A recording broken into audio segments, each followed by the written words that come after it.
જૂનાગઢમાં 79માં સ્વતંત્રતા પર્વ નિમિત્તે ધ્વજવંદન કરવામાં આવ્યું। મહાનગરપાલિકા કચેરી ખાતે ધ્વજવંદન કરવામાં આવ્યું હતું। મેયરના હસ્તે ધ્વજવંદન કરવામાં આવ્યું। આ કાર્યક્રમની વાત કરી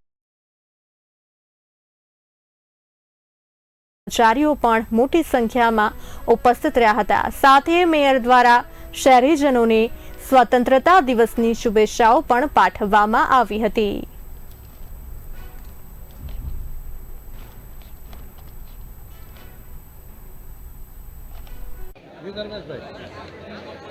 ઓગણએંસીમી સ્વતંત્રતા પર્વની ઉજવણીના ભાગરૂપે જૂનાગઢ કોર્પોરેશન દ્વારા ધ્વજવંદનનો કાર્યક્રમ કરવામાં આવ્યો અને 1947થી જ્યારે આપણો દેશ સ્વતંત્રતા મળી ત્યારથી આખા દેશની અંદર એક તહેવાર રૂપે સ્વતંત્રતા દિવસ ઉજવવામાં આવે છે અને આજના આ દિવસ પ્રસંગે જૂનાગઢની અંદર પદાધિકારીઓ, કોર્પોરેટરશ્રીઓ, અધિકારીઓ સૌ સાથે મળી અને ઉજવણી કરવામાં આવી અને સાથે સાથે જૂનાગઢવાસીઓને શુભકામનાઓ પાઠવું છું।